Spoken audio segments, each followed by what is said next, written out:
네, 전해드린 대로 정부가 업무 복귀 명령을 어긴 이 전공의들을 상대로 면허 정지 등 행정처분 절차에 착수를 했습니다. 네, 관련 내용 백성문 변호사, 장현주 변호사와 함께 자세히 짚어보도록 하겠습니다. 안녕하세요. 안녕하세요. 반갑습니다. 네.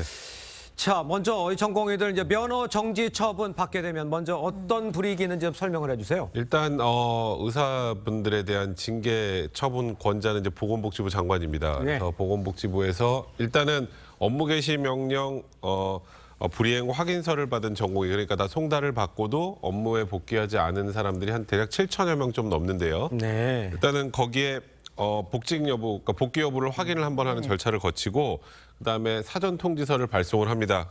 그래서 10여일 정도 소명 기간을 주는 거예요. 아까 어떤 이유로 업무를 하지 않았는지, 그렇죠. 복귀하지 않았는지, 예. 이걸 거치고 나서 정상 참작 사유가 있는지 여부 등을 확인을 하고 이제 일단 3개월의 면허 정지 처분을 하게 될 가능성이 많은데요. 예. 3개월의 면허 정지 처분을 하면 그냥 3개월 면허 정지 처분에 그치는 게 아니라 실질적으로 얻는 불이익 같은 경우 전문의 같은 경우는 전공의 수련 기간을 충족할 수 없기 때문에 자격 취득 시기가 한 1년 이상 늦어질 수밖에 없는 그런 불이익이 있습니다. 그렇군요. 일단 보건복지부에서는 예. 뭐 이번 징계 과정은 불가역적이라고 지금 밝히고 있는 상황입니다. 그러니까 이걸 가지고 나중에 다시 뭐 처분을 되돌리거나 하진 않는다는 의미인데, 일단 첫 타겟은 홈페이지를 통해서 고시된 대한전공의협회 비대위 지도부 그리고 수련병원 대표 등을 일단 첫 번째 타겟으로 하고 행정처분을 진행하려고 하는데, 일단은 주모자 중심으로 일단 시작을 하려고 하는 것으로 보입니다. 그렇군요. 네, 의전 예. 간의 대치 계속해서 이어지고 있는데 경찰이 내일부터 의사협회 전원직 지도부 5명을 소환해 조사할 예정입니다. 어떤 혐의로 조사를 받게 되는 건가요? 네, 일단 정부가 앞서 고발을 했습니다. 예. 말씀 주신 것처럼 의협의 전현직 간부 5명에 대해서 고발한 혐의는 의료법 위반 그리고 업무방해, 교사 방조입니다. 그중에서도 특히 교사 방조는 전공의의 집단 사직을 지지하고 또 교사 방조했다라는 것을 보고 있는 것이고요. 예. 그렇기 때문에 이 수련 병원의 업무를 방해했다는 혐의를 받고 있는 겁니다. 네. 앞서서 기억하시겠지만 압수수색을 통해 강제 수사가 이미 시작된 바가 있었고요. 그렇기 때문에 전현직 간부 5명에 대해서는 내일부터 소환 조사도 시작할 예정입니다. 네, 그렇군요. 자, 이런 가운데요, 의사협회가요, 제약사 직원을 의사 집회에 동원했다는 의혹 관련해서 해당 의혹을 퍼뜨린 사람을 찾아서 고발하겠다, 이렇게 이야기가 나오고 있으나 만약에 누군가가 공작을 했다면 이런 것들은 또 어떻게 처벌을 합니까? 일단은 뭐 업무방해, 위계한 업무방해 혐의가 될 수도 있고요. 네. 그리고 명예훼손 혐의도 될 수 있습니다. 이게 다 허위라면 네. 일단은 의협 차원에서 일단 제약회사 직원들을 이 집회에 동원한 적은 없다고 일단 입장을 밝힌 상황입니다. 예. 다만 개별 의사가 이런 행동을 했다면 이제 그게 사실로 밝혀진다면 그 의사들에 대한 징계 여부도 본인들이 직접 논의하겠다 그런 입장인데, 네. 사실 이게 논란이 좀 심하게 됐던 건 제약회사 직원과 의사는 전형적인 가불관계입니다. 그러니까. 이 약을 선택하느냐 마느냐의 문제이기 때문에 맞아요. 그래서 일단 이게 굉장히 많은 인터넷상으로 올라왔었어요. 이 집회에 뭐 어디 의사가 뭐 나를 나오라고 해서 어쩔 수 없이 나갔다, 이런 내용들이 올라왔기 때문에 예. 굉장히 이제 국민적으로 비난을 많이 받았단 말이죠. 네. 그러니까 소위 말해서 의사 지금 집회의 동력을 상실할 수도 있는 그런 정도의 사안이었기 때문에 굉장히 강력하게 대응한다고 하는 상황인데요.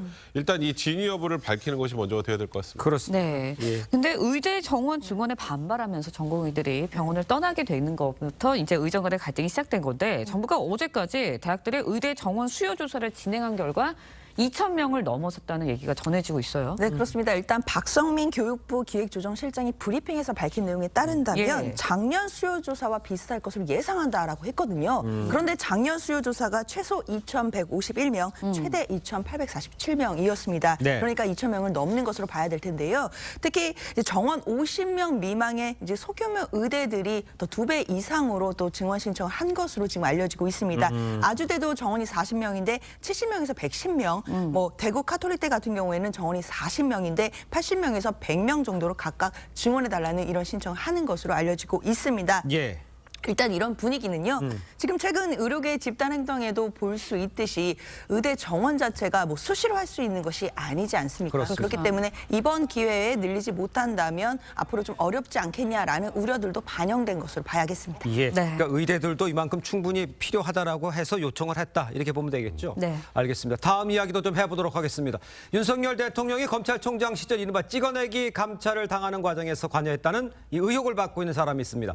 박은정 부장 부장검사 법무부로부터 해임 처분을 받았습니다. 그러니까 이성윤 전 검사장에 의해서 최고 수준의 징계인데 이거는 어떻게 되는 겁니까? 이렇게 되면. 일단은 그 징계 내용을 좀 간단하게 설명을 드리면 네. 박은정 부장검사 같은 경우 2020년에 그 당시 법무부 감찰 담당관이었습니다. 네. 그렇습니다. 그러니까 이른바 채널A 사건과 관련해서 당시 한동훈 검사장을 감찰하는 과정에서 예. 그 당시 수사를 하고 있던 중앙지방검찰청 형사 일부에 이 소위 말하는 수사 자료 같은 것들을 넘겨받아서 그때 또 어떤 일이 있었냐면 그 당시 윤석열 검찰총장에 대한 감찰도 본부에서 진행 중이었단 말이에요. 예. 근데 한동훈 검사장이 이 소위 채널A 사건에서 나온 한동훈 검사장과 윤석열 총장 부부 내외 통화 내역이나 SNS 통신 내역 등은 이건 수사 자료고 이거는 당연히 유출이 되면 안 되는 것인데 그렇죠. 이것을 윤석열 전 검찰총장이 감찰하는 곳에 넘겨줬습니다. 이건 뭐 명백하게 통신비밀보호법 위반에 해당하는 문제이기 때문에 이와 관련해서 이제 징계 절차에 착수했고 해임이 된 건데 네. 이제 검사 징계법상 징계는 견책, 감봉, 정직, 면직, 해임 그러니까 가장 최고로 중한 징계 처분입니다. 예. 해임 경우에는 3년간 변호사 개업은 금지되고요. 다만 정치 활동의 자유는 보장이 됩니다. 그렇군요. 박은정 검사는 일단은 즉각 보복성 징계다라면서 반발을 했고요. 징계 취소 행정소송을 예고했습니다. 법원이 어떤 기준으로 징계 취소 여부 결정을 하게 되고 판단하게 되나요?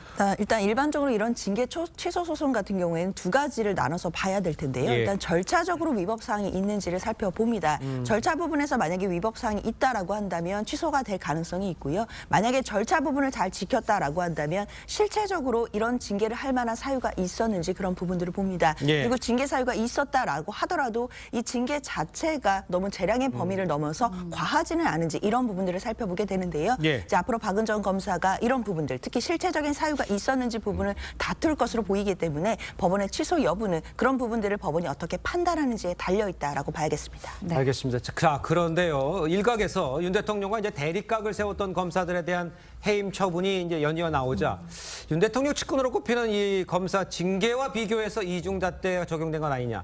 이런 시각도 좀 있는 것 같아요. 이거는 어떻게 보세요, 변호사님? 그러니까 지금 말씀하셨던 것처럼 이성윤 전 중앙지검장도 해임이 됐고 그러니까. 그리고 박은정 부장검사도 해임이 됐는데 네. 이제 논란이 된 거는 지난 4월에 이제 손준성 검사장 그러니까 고발사주 의혹으로 예. 그때 수사를 받고 기소가 돼서 1심 재판 진행 중인 과정에서 1심 판결 선고일 전에 4월에 일단 감찰이 종료가 됐습니다.